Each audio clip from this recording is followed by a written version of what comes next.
Hey, how's it going, world?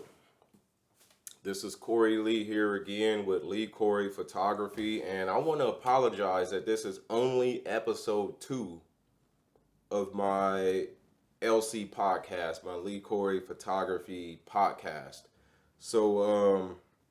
Like I said before in the previous episode, that the name might change.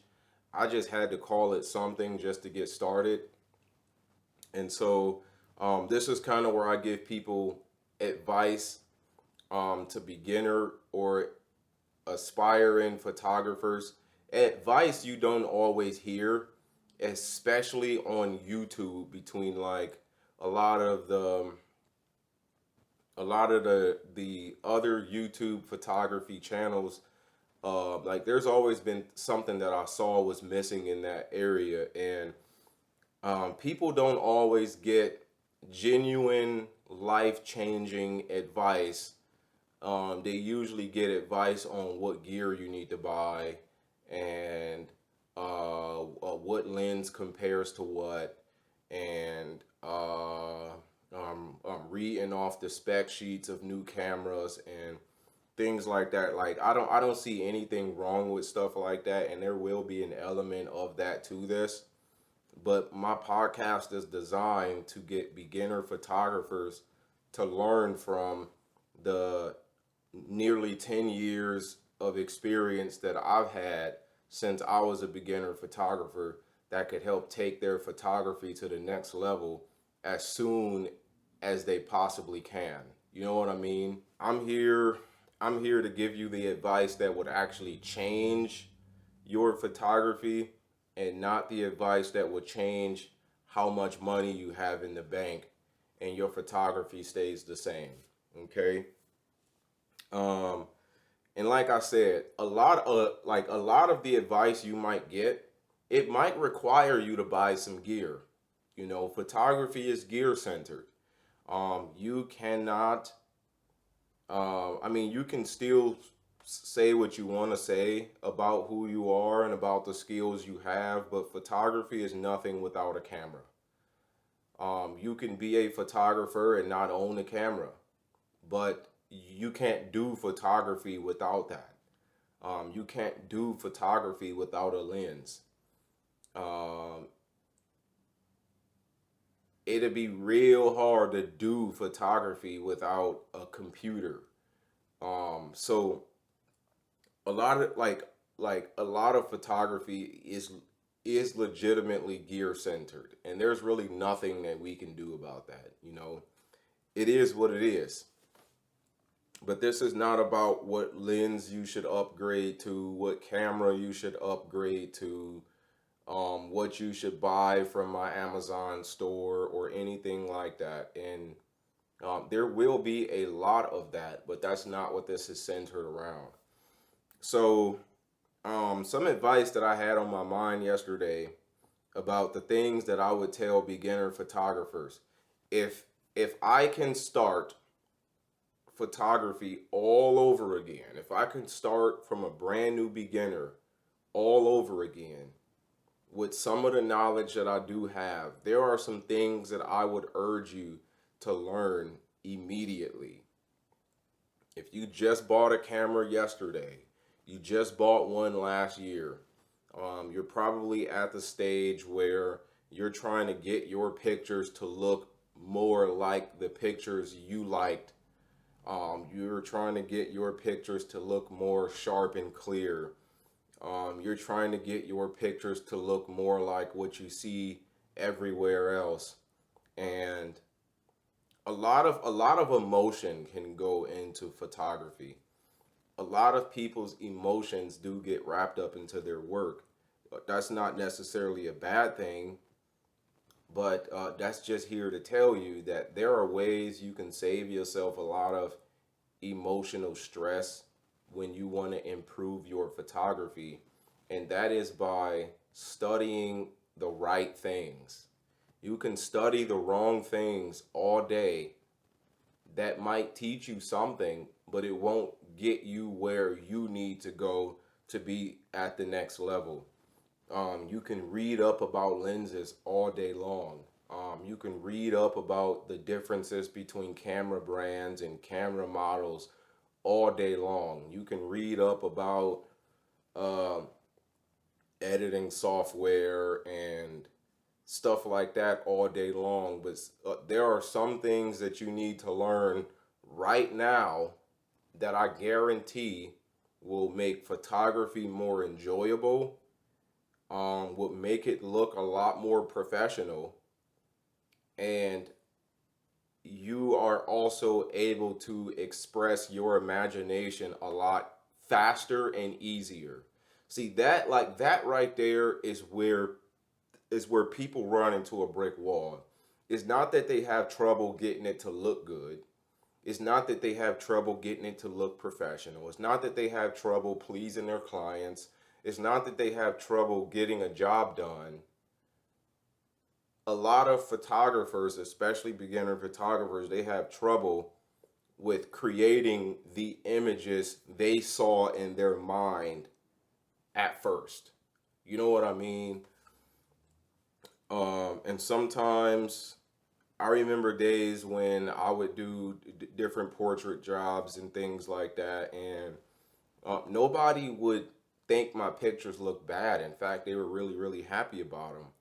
But I was always I always felt like there was more to be desired, because I would never really be able to get exactly what I intended to get or exactly what I wanted to get. Nowadays, every time I look at my screen, the picture I just took shocks me. You know, you know that you're doing something right with your photography when every time you do another photo shoot, every time you do another wedding, the pictures are mind blowing even to the person who took them.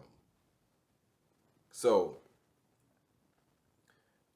like you would think that the more you do this and the more you learn, the more common this will be to you. But it's almost like the more you do this and the more you learn, the more in a wonderland you will end up in, you know? Um, so, there are two things that I believe beginner photographers, let's just assume, I mean, because this really all depends on what you shoot. If you shoot wildlife, this is probably not for you, but this can still help you because I implemented this in wildlife photography when I do macro, and it made my macro pictures mind blowing. Um, if you shoot landscapes, this might not be the thing for you. Let's just assume that the pictures you take revolve around people, okay?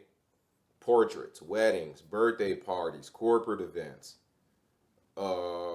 branding shoots, and things like that. Let's just say the pictures you want to take involve you taking pictures of people. There are two things that I guarantee will help take your photography to the next level the moment you learn them. And not even the moment you learn them, but the moment you start indulging and practicing this.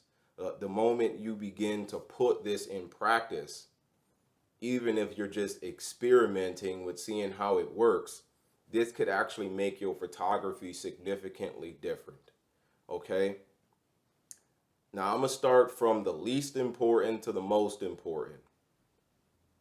Because the least important thing, it's not unimportant. It's actually very, very important. But I urge you to practice using focal lengths intentionally. What is a focal length? When you look at a lens and it tell you how many millimeters it is, the millimeters on your lens.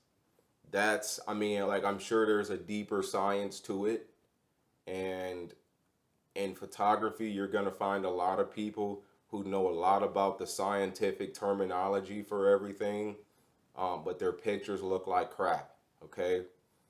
You notice about me that I can explain what it is I'm trying to say, but I might not know the general term for what it's called. I might know what micro contrast look like in a lens, but I can't just tell you what micro contrast is. You know what I'm saying? Um, so like it's not about being the smartest photographer. It's about being able to express your imagination. All right. If you can't express your imagination the way that you intend it to, there is no reason to know all the scientific terms behind why this lens worked this way and how many millimeters away from the focal plane is the sensor and all of this other stuff, man. Yeah, like that stuff is good to know, but you can study long and study wrong. You know, you can study all the scientific names for everything and the way this works and the way that work, and you still can't take mind-blowing pictures. You know what I mean? So, I urge you to use focal lengths more intentional, meaning this. Most beginner photographers, and I hate to sound like I'm stereotyping everyone, but I know that I'm not special. The people that I came up with, I know that they're not just some kind of rare breed. It seems to just work like this across the board sometime, and it's natural to see it that way. Most people think that focal lengths are all about how much reach you get. When you're doing portraits, if you're doing weddings, you want to tell a story, use focal lengths for things other than getting more or less reach. So, like, what do I mean by that? Right?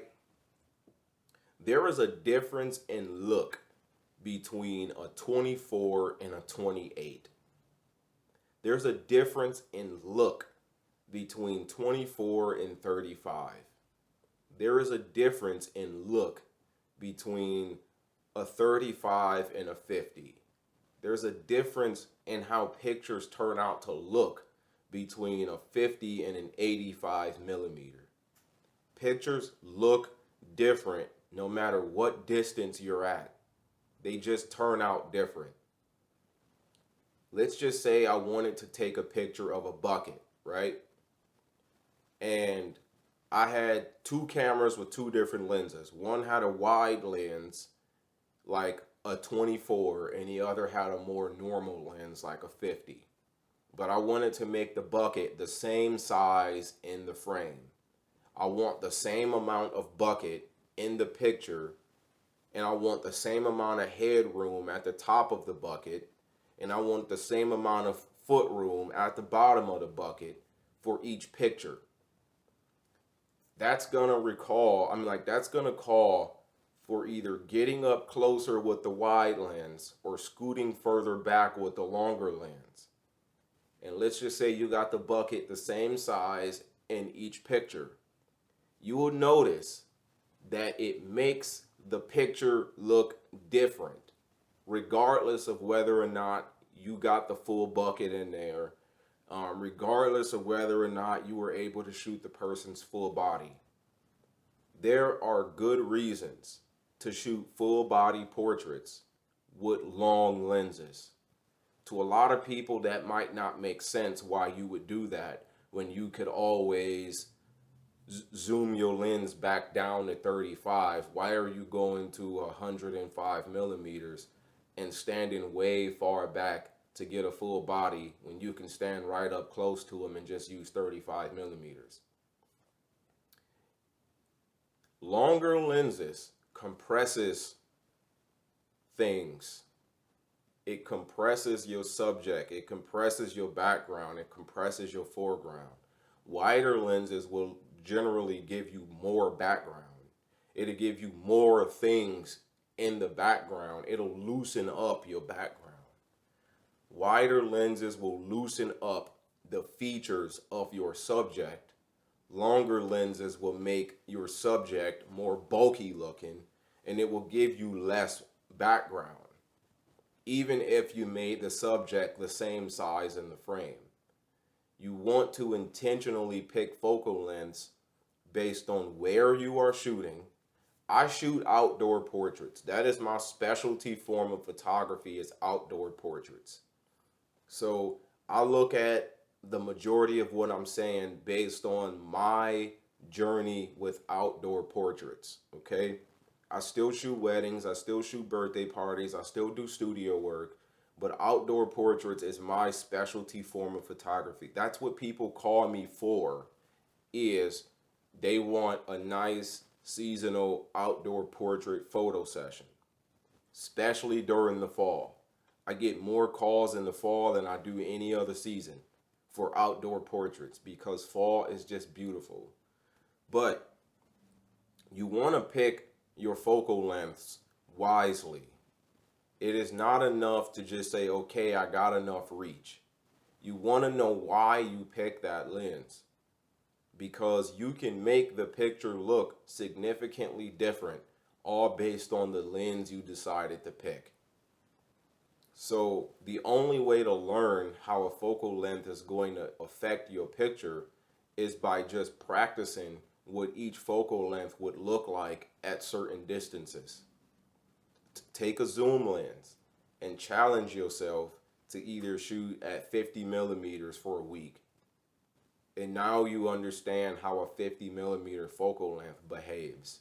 Then take that same zoom lens and then practice between a 50 and a 35 millimeter focal length. Whether you got to scoot up closer to get the picture or stand a little further back to get the picture.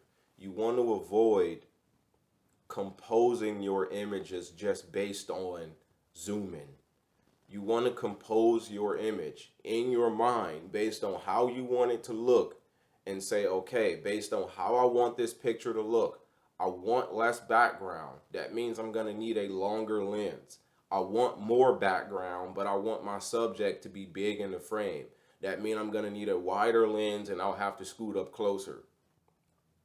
Use focal lengths for things other than just reach or wideness.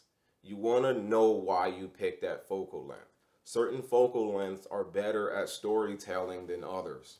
Certain focal lengths are better for a certain thing than others. Certain focal lengths look better on different people.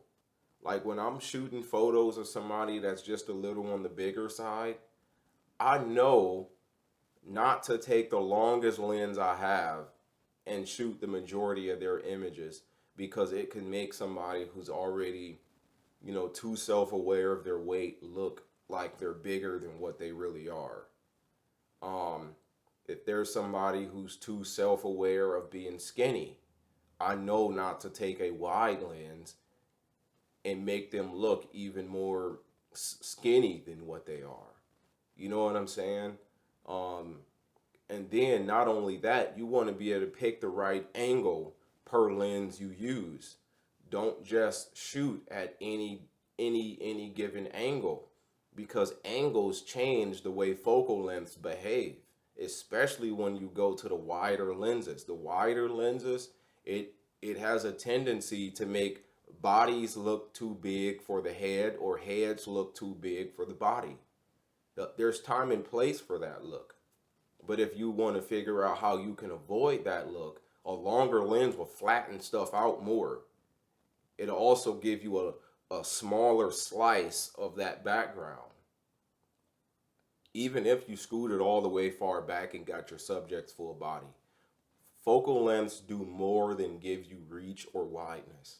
They will actually change the way the entire scene is captured, regardless of where you stand, regardless of how much reach you have, regardless of how close or how far back you are. Learn to use focal lengths intentionally. The sooner you do that, the faster you would be able to prejudge your shot and get the shot faster. You want to get to a point to where you can predetermine how a picture is going to look and what lens you need to use to get that look. So that's advice number one. Just if all you have is a zoom lens and you're thinking about a prime lens, just practice at that focal length. If your next lens is a 50 millimeter, just practice with that focal length. And I also want to tell you this too, that um, different sensor sizes affect how much you can fit in the frame on any given focal length. So an APS-C is cropping into that lens, which means you get less in the frame on an APS-C for a given focal length. If you were to put that same focal length on a full frame, you would get significantly more in the frame. If you were to put that focal length on medium format, you would get an even heck of a lot more in the frame. I use a medium format field of view for 99% of my photography. In fact, this video is being recorded on a medium format field of view using a 55 millimeter, and it gives me the same field of view as a 35 millimeter, but it still looks like a 50 millimeter. You know what I mean? If I were to do a 1.4 times crop on my picture, the 55 would look nearly identical to a 50 millimeter just on full frame. So like when you start to get in bigger formats like full frame and medium format, focal lengths will really make a big difference. They will really, really make a big difference. They are so much more exaggerated on full frame and above. But if you got like one of the Canon Rebel cameras or the Sony A6400, A60 something hundred cameras, Nikon, I really don't know what they make these days. Canon also got an R10 and an R7. Those are small sensor cameras, meaning that they will automatically crop in to what that focal length is truly supposed to look like on a 1 times crop sensor, which is a full frame camera. Yeah, so different format sizes will make focal lengths behave differently, and you just need to get used to that for the camera model that you have. A 50 millimeter lens on an APS-C sensor camera has the same field of view of like an 80 millimeter lens on a full frame camera, but yet it still has the look characteristics of 50. So it's gonna take you some time to experiment to be able to really hone in on what it is I'm trying to say to you. But these are things that if you learn to implement them more intentionally, is guaranteed to change the way you do photography. It will get you one step closer to being able to express your imagination the right way the first time. Okay? Now, I'm not telling you to go out and buy a full frame camera. I'm not telling you to go out and buy a speed booster to get a medium format field of view. But you can do stuff like that though, if you believe that will help you express your imagination the way that you want to do it.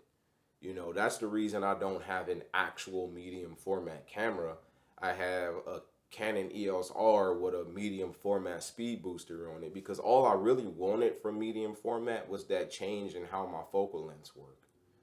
Was that change in my field of view per focal length. I didn't want anything else. You know, I didn't need the most resolution. I didn't need the most dynamic range. I just like the look of how focal lengths behave. That's all.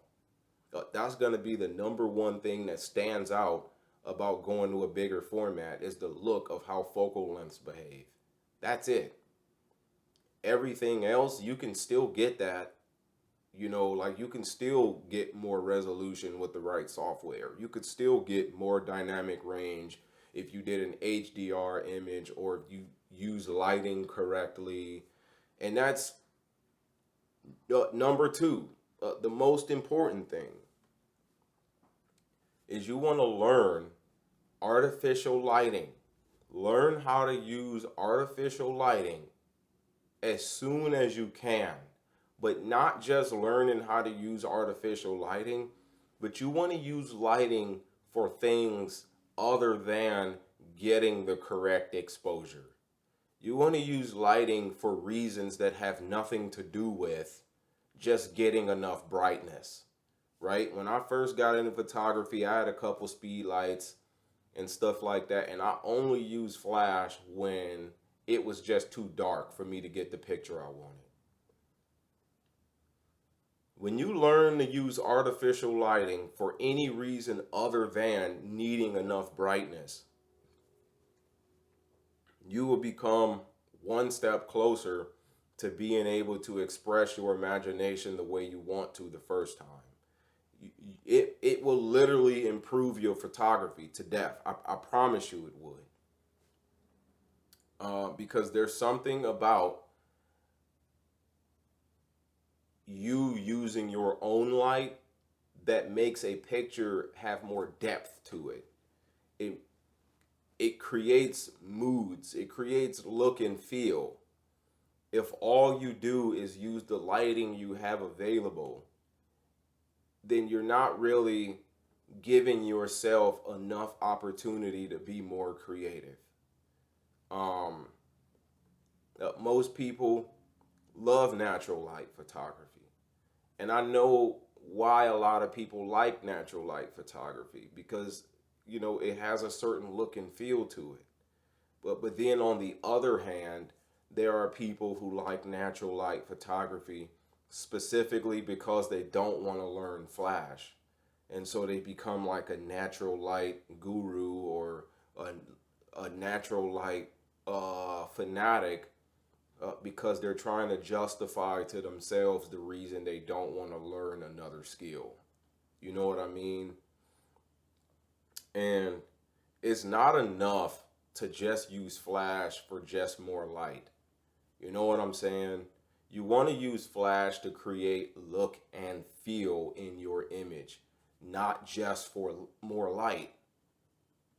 And you can be in situations where your picture wasn't even supposed to look the way it turned out, but it turned out the way it turned out because of the lighting you used. You'd be surprised on how many gloomy, cloudy days I turned into golden hour just because of the lighting I used. You'd be surprised the number of extremely bright days that I made look more toned down just because of the lighting I used.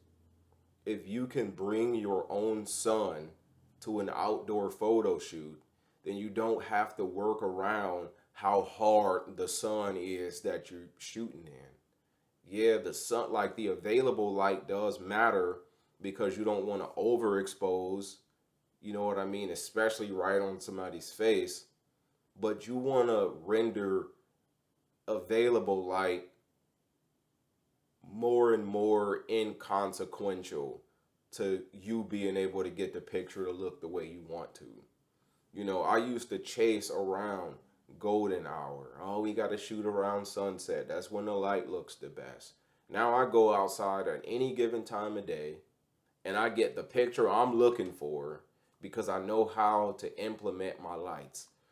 You can start off with one light, but I highly suggest that you start out with two lights. Use just one of them for now, and then as you get more comfortable, learn how to implement the other light. Because there's going to be a lot of reasons why you might want two lights. I use one light the majority of the time when I'm doing outdoor portraits, except for when I need some kind of background light, and I don't need that all the time. Or if I got a large group and I need to kind of like light the whole group, I don't need more than one light all the time, but I sometimes use a second light to create the look of a sunset. It'll be a gloomy, cloudy day, flat light everywhere. Pictures aren't supposed to look anything good. But because I used my second light as a background light with an yellow-orange gel on there, that yellow-orange gel that I put on my background light, it's like a clear plastic thing that you use that gel, I then light my background with that gel, and my subject has this yellow orange light on them, as well as my main key light, and that yellow orange light can create a sunset look at any given time of day. You could also use different color gels like blue or purple if you want to get, even more creative.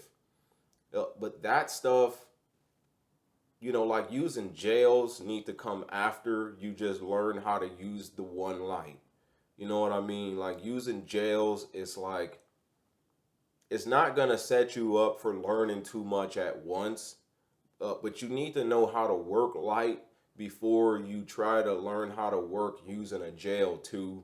Because if you don't know how to work light, then you won't know what gel to use, where to place it, how bright it needs to be in conjunction to your key light in order to make it look more realistic. You know what I'm saying? There's a certain amount of sunset light that looks realistic on my subject, and I don't just want to blast them with yellow orange light just because, well, he said yellow orange light, right? You know what I mean? You want to use the right modifier for that. Most of the time when I'm trying to create that sunset light and I'm using a second light to do that, I don't even use a modifier because I know that the sun has a harsh light, and so the more I can keep that harsh light look for my sun, then the more realistic it's gonna look in general, you know. But you can still use a big soft box or something like that if you want to, just to be able to get the look you're going for. You know what I mean? But it's all about you being able to express your own imagination in camera, then bring it into software and take that a step further and do it right each and every time, the first time, without saying, oh man, on my next shoot I'm gonna do this because my last shoot it just didn't. The only time I'm really, like, the only thing that ever might make me a little unhappy about certain shoots, it usually involve who I'm shooting. Like I don't feel like my gear doesn't get my pictures to look the way I want them to. Sometimes I might get, like a kid that refused to behave, and that might, oftentimes affect the way the picture could have looked. But I always take what I have to work with and make the best out of it anyway. You know what I'm saying? But I never look at my images and be like, I wish I had that 1.2 lens. I wish I had a sharper lens, or I wish I had a better camera, or I wish. I don't have anything that I desire out of my gear that is able to get me my imagination. You know what I'm saying? Because I know how to use all the things that come with it, like using focal lengths intentionally, using lights, using more than one light, where to place the light, how, like, how bright or dim do they need to be, and what modifier to use. And you want to learn about lighting modifiers along with light, because that is a huge part of how your light is actually going to look. You don't want to just use a bare light each and every time, because that's not really going to teach you enough about how to use light. You want to have some modifiers. Me, I don't like soft boxes. I like using reflectors. Reflectors are my thing. Um, it's not that I don't like the look of soft boxes. I just don't like using them. And because I don't like using soft boxes, I would much rather just reflector my entire shoot. I know how to make reflectors work for me.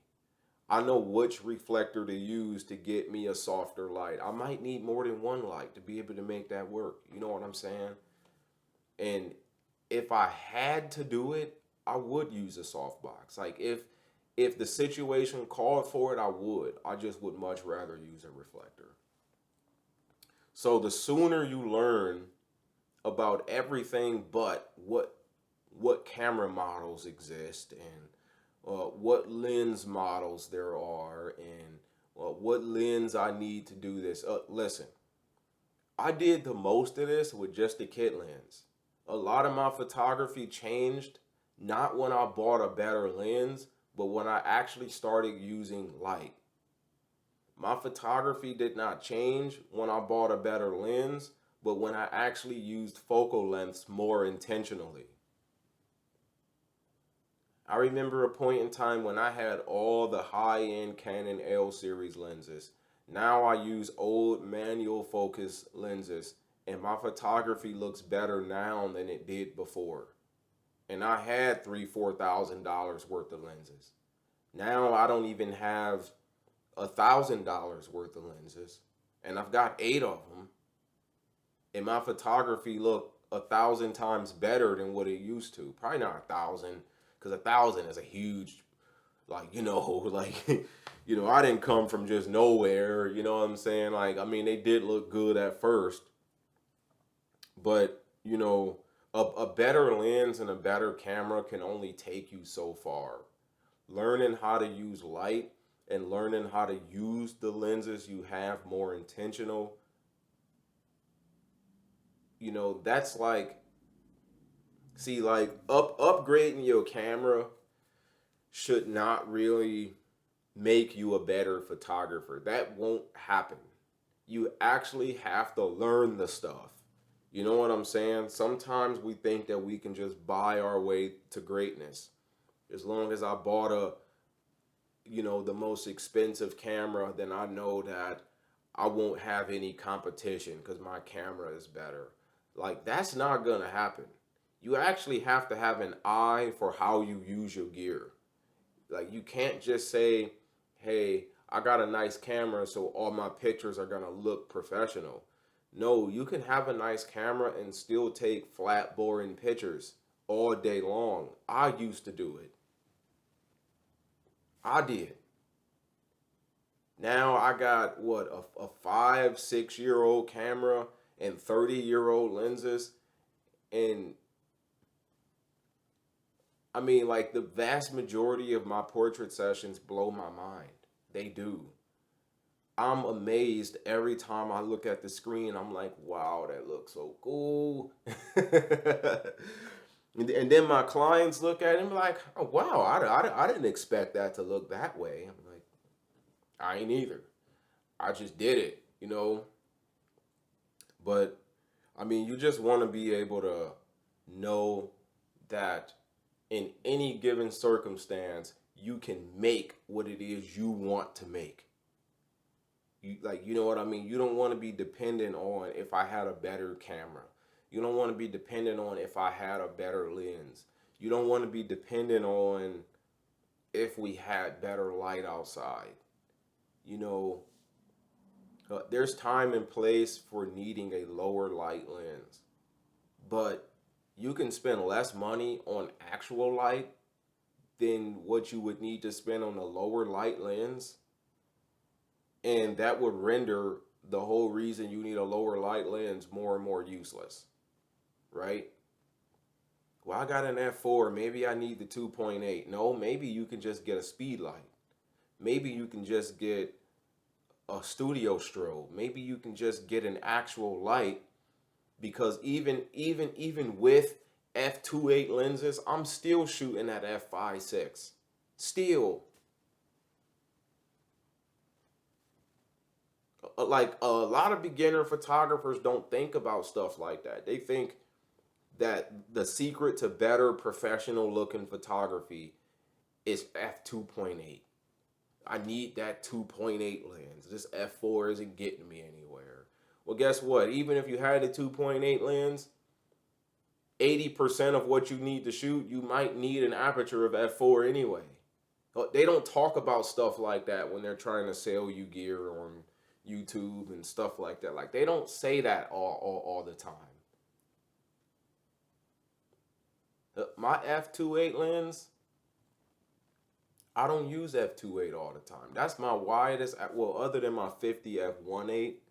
And even on my 50 f1.8, I'm stopping that down to 2.8. I'm not shooting at 1.8 for everything, because what if I got two different people in the shot and they're both, you know, at two different levels right here, and the only way to get that is stopping down my aperture. Like I can't just have a slice of an eye in focus in every picture and everything else is just blurred out. That's the secret to sharper, more professional looking pictures, is stopping down your aperture and using artificial light. It's something about using artificial light that make sharpness and clarity stand out more. It's something about using a flash that make colors look better. It's something about using a flash that make details look better. It's something about using a flash that just make your photography look significantly different. Significantly different. The lights I use three Godox AD200s. I have the extension heads for the flash. I have the round head. Sometimes I use the round head, no modifier. I have the I have the twin flash head, the ADB2, I believe that's called, so I can get a 400-watt light. Um, I've got the little 4.5-inch reflectors for each one of my lights. I've got a 7-inch reflector. I've got grids for that reflector. I've got a snoot. I've got a foldable beauty dish, which I don't really use as much as my 7-inch reflector and stuff like that, because like I told you, I'm more of a hard light person. Like I can make hard light work for me because that's my style. I like the look of hard light.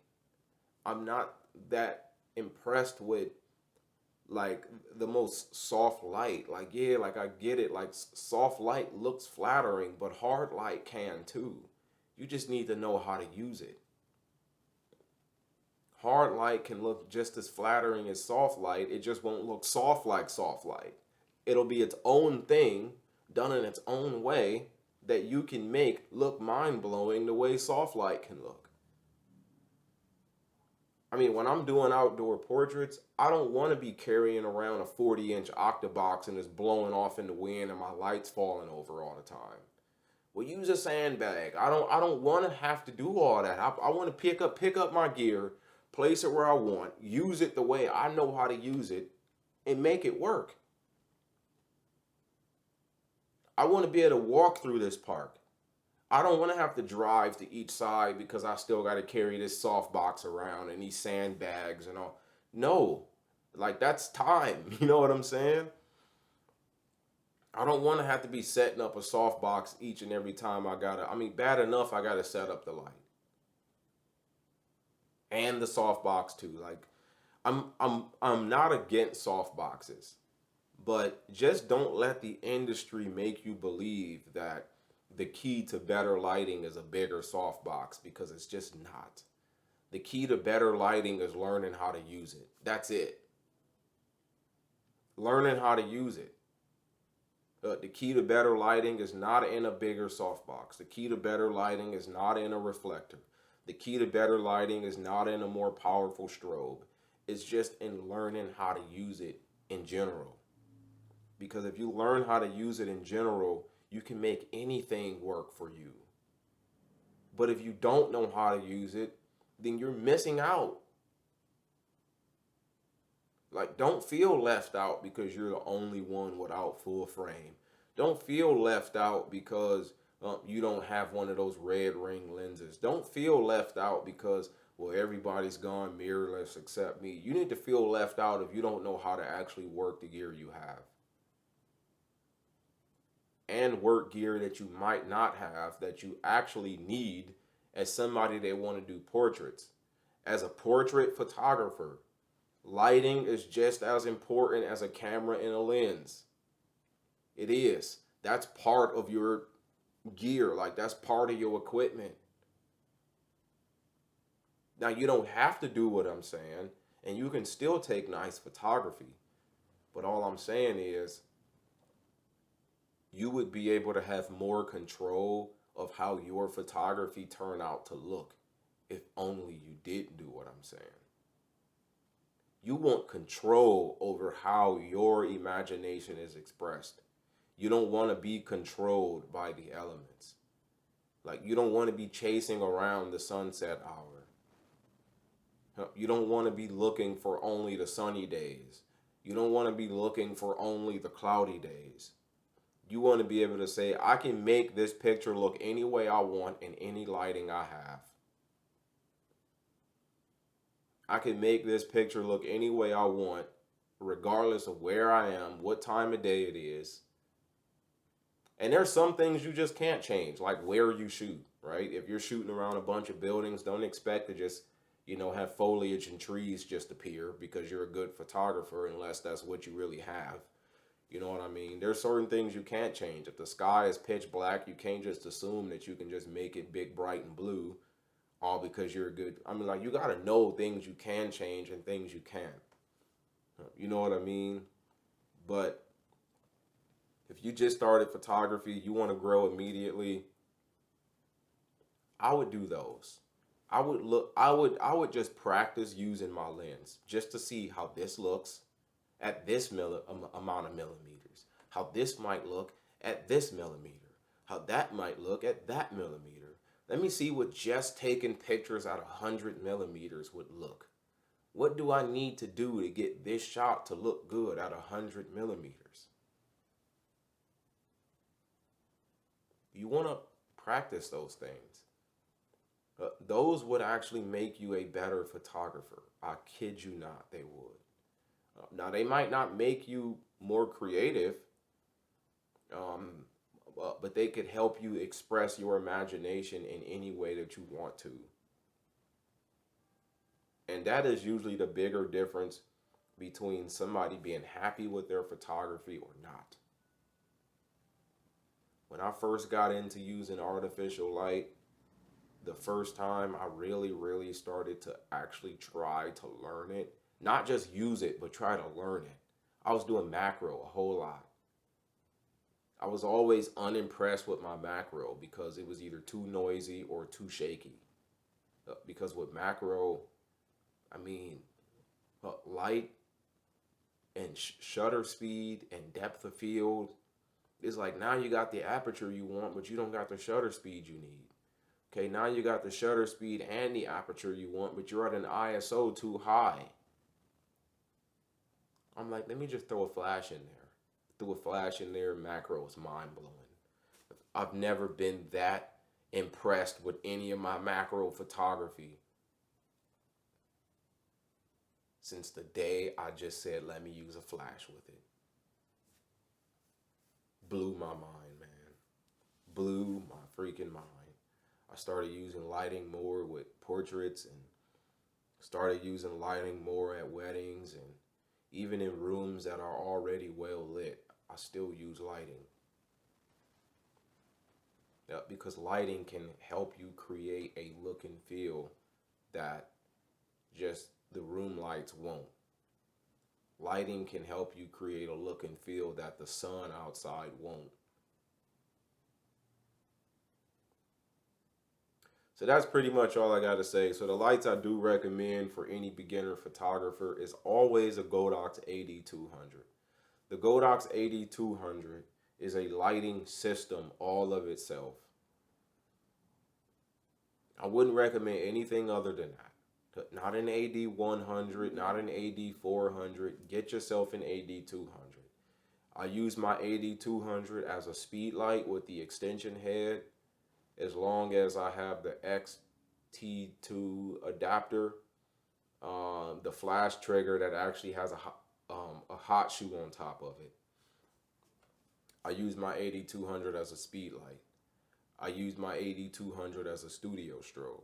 I use my AD200s to overpower the sun. And there are ways to do that. All you gotta do is join both of them together. Use the right reflector. You know what I mean? I use my AD200s for almost every photo shoot I do. For almost every photo event I do, my 8200s are a part of it.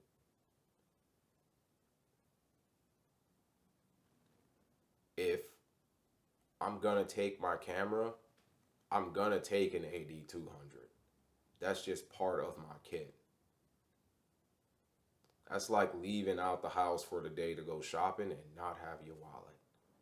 Okay, you got your wallet, but you don't got your rewards cards and you don't have your debit card. And the light is just part of the kit, man.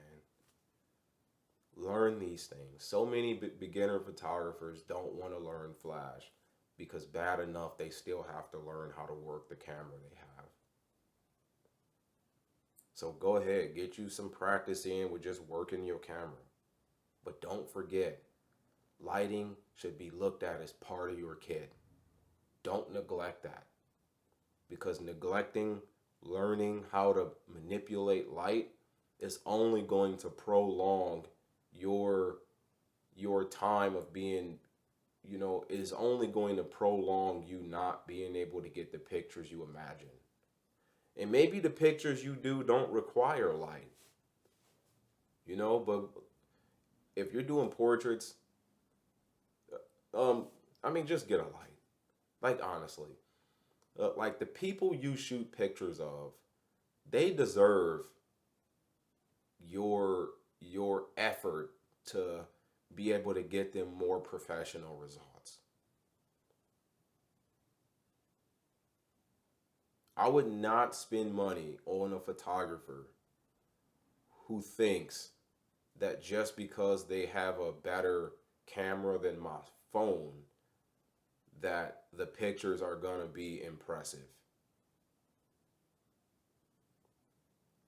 If your good camera is your calling card, then you don't really have a lot to offer because an iPhone can take nice pictures these days.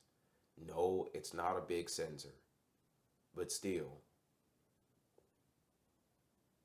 you can take a $3,000 camera and shoot a photo that looked like it could have been done with an iPhone. But what makes phones different, you can't use lighting. You can't use more than a few focal lengths. You don't have the ability to choose between a lot of different focal lengths on phones. Yeah, some phones got different lenses and things like that, but that's all they have. Yeah, they might have a flash on the front, but you can't take that flash on the front and place it in anywhere you want. Not an actual flash. That's an LED light that just blinks and turns back off. You want to be able to do more than what you can do with your iPhone if you're going to do professional photography.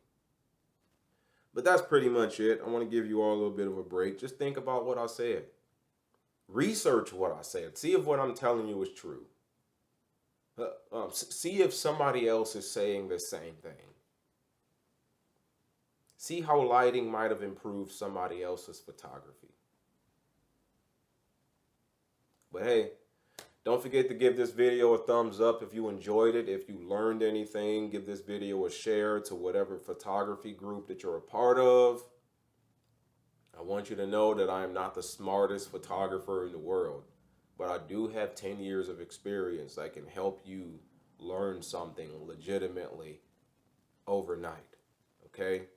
Your practice might take forever, but you having this information happened instantly, okay? And these are things that took me a long time to be able to just grasp. It don't have to take you that long. You can pick up 5 years worth of my experience in 5 months. All you got to do is take this information seriously. No, it might not sound attractive to have to buy some boring flash because, well, it's not that expensive lens I wanted. But trust me, the moment you start using artificial lighting with the kit lens you have, you're going to stop wanting that stuff. You're going to stop wanting all that expensive stuff. Because you're going to say to yourself, my pictures are great the way they are. Why spend $2,000 more? Oh, why? Because you get shallower depth of field from a wider aperture. But what if that's not even like what I even like about my photography? Like, what if shallow depth of field isn't even a matter to me? Why? Because they got faster autofocus. Like, come on, man. You know, we spend too much money on gear for reasons that really won't change the way we do photography, that are really inconsequential to you being able to do your job. The autofocus moves 1 millisecond faster. It's like, yeah, like I can see how you could make something like that sound like a big deal, but in practice, has it ever really been that big of a deal? I still buy Canon EF lenses. I don't feel like I need RF glass because EF glass is still great and now it's cheaper. EF glass, the L series lenses, most of them were ahead of their time. But most of them were more capable than the camera models that we had to use them on. But now that I do mostly vintage manual focus lenses, I don't care about any of that stuff. Just give me another Pentax 645 lens, and then after I get all of those lenses, I'm gonna start getting some of the more full frame glass, um, because they come in focal lengths I don't have, styles of lens I don't have. Like I want a fish eye, and stuff like that. So, but other than that, if you learned something from this, give this video a thumbs up, share it into the photography groups that you're a part of, apply this information, and leave me a comment if you have any questions. Thanks. Have a good rest of your day.